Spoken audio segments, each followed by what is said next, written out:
Et shalom, shalom. Alors tout d'abord, j'aimerais rendre gloire et hommage à Yahweh Ba'Hashem Yahushai, Ba'Hashem Rahakodash, Yahweh qui est le nom du Père, qui est le Tout-Puissant, le plus haut, Ba'Hashem qui veut dire au nom, et Yahushai qui est le Fils dont le monde appelle ignoramment Jésus-Christ, mais son fils, son nom est Yahushai, Ba'Hashem Rahakodash qui est le Saint-Esprit, et shalom aux élus de bonheur, et respect aux apôtres, aux aînés, les Great Millstone, car c'est eux qui m'ont appris cette vérité. Ici frère Amos du Great Millstone de Montréal et à vous seulement je dis shalom. Alors on va faire une mise à jour rapide sur la situation de la Troisième Guerre mondiale qui est en train de se manifester devant nos yeux. Right? La Troisième Guerre mondiale est en train de se manifester devant nos yeux. Right? Il y a Bashim Achai qui va utiliser Vladimir Poutine pour éventuellement détruire les États-Unis, est en train de placer ses pions. Right?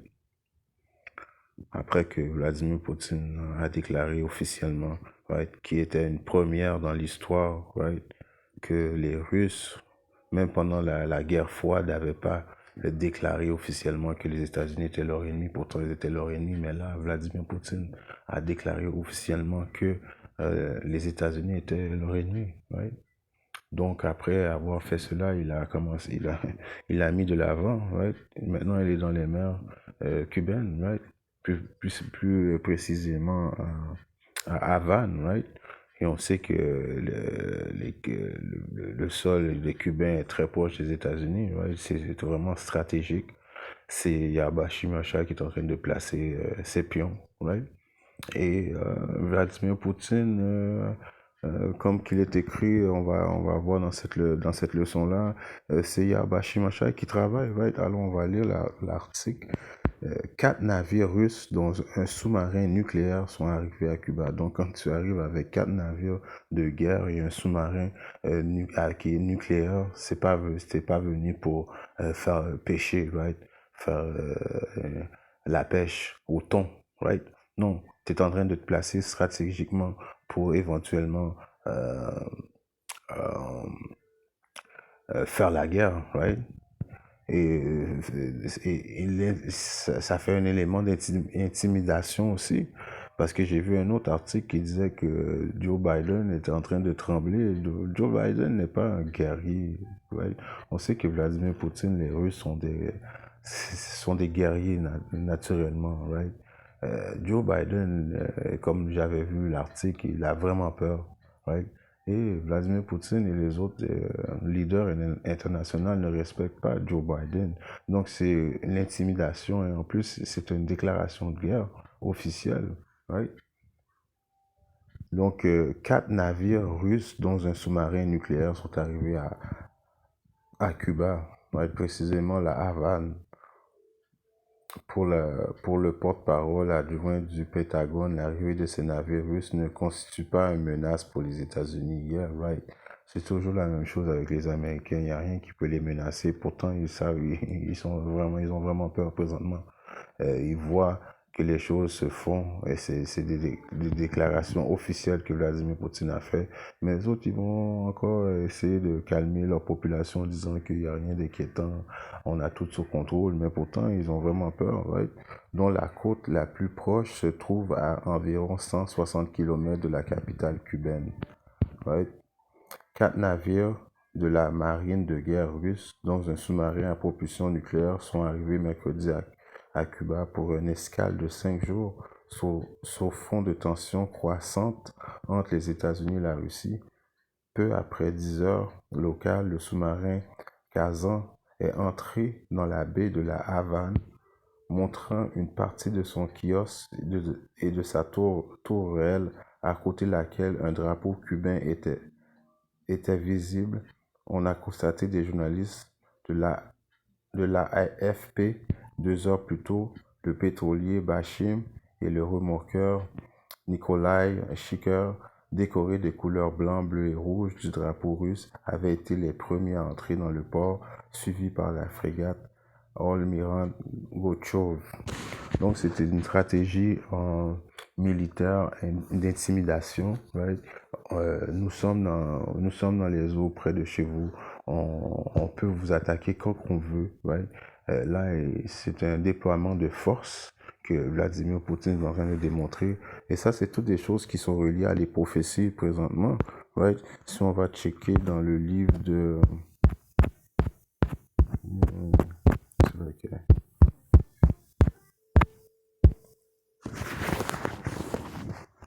On va aller dans le livre de Ézéchiel, right? 38 et 10.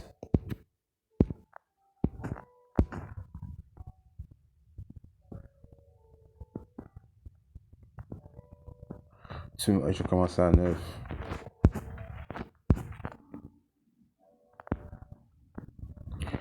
Tu monteras et tu viendras comme une tempête, tu seras comme un nuage pour couvrir le pays, toi et tous tes bandes et beaucoup de peuples avec toi. Alors, Yabashi Moshe va éventuellement utiliser Vladimir Poutine.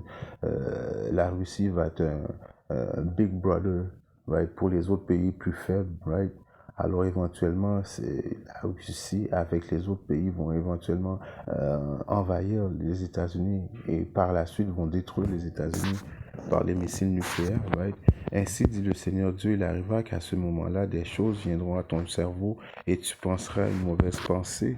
Et les choses qui vont venir à le cerveau de Vladimir Poutine et la Russe, c'est que, bon, on a les capacités, on a le backup d'autres pays, on a l'équipement nécessaire pour détruire les États-Unis. Éventuellement, Yabashi Moshe est en train de big up, remettre des dents, right, des forces. Right, il y a un précepte, je paraphrase un précepte qui allait remettre des hooks, comme on dit, des dents à Vladimir Poutine. Right, et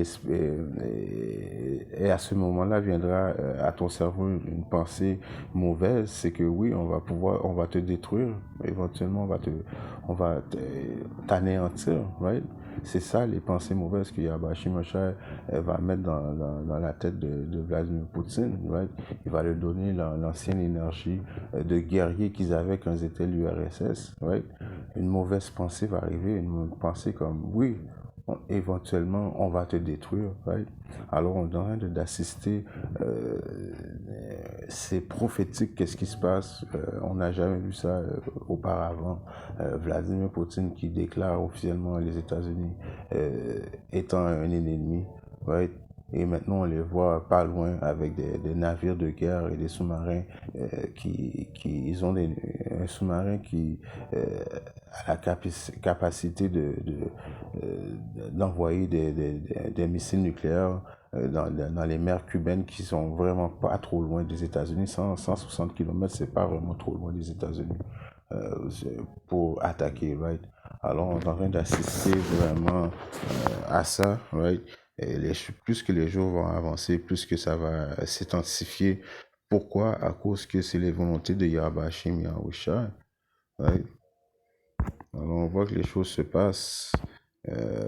Si le monde si tu veux pas voir les choses se passer, c'est à cause que Yahbashim Yahusha t'a vraiment bloqué les yeux parce que là c'est vraiment là c'est tout partout dans les médias. C'est pas juste nous commençant par nos apôtres et nos aînés de Great Millstone qui vous dit ça. Là c'est vraiment dans vos visages, vous voyez les choses. Right? Alors Apocalypse 11 et 4, il est écrit 11 et 14. Le second malheur est passé, right? La deuxième guerre mondiale a déjà passé, et voici le troisième malheur vient rapidement. Et le troisième malheur qui vient rapidement, c'est la troisième guerre mondiale, right? Alors, nous sommes vraiment excités de voir que les choses se passent parce que plus que les choses vont arriver, plus que la troisième guerre mondiale va arriver, right? Qu'est-ce qui va arriver par la suite? L'économie américaine va crasher. Ils vont venir avec un nouveau système, donc un système de la bête, right? Et quand on va voir ça, ça veut dire que notre salut est proche, right? parce que automatiquement, quand ils vont commencer à mandater tout le monde, en mettant des puces électroniques dans le corps de tout le monde, éventuellement la troisième guerre mondiale va arriver. C'est là que Yahweh Shimashia va venir avec ses anges, venir libérer ses élus. Donc les choses se font, donc on est content en espérant que, comme l'apôtre avait prophétisé, pas prophétisé, mais avait comme dit que peut-être que cette année c'était l'année où ce que les choses allaient se faire. Alors en espérant que les choses se maintiennent à ce rythme, right? Vladimir Poutine n'y est plus. Euh, il y a une mauvaise pensée qui est venue en lui en voulant dire qu'il est prêt à attaquer les États-Unis. Il montre sa force au monde entier. Right? En espérant que cette mise à jour a été édifiante. Si Abashi Mosha le veut, je reviens très bientôt avec notre leçon. Shalom.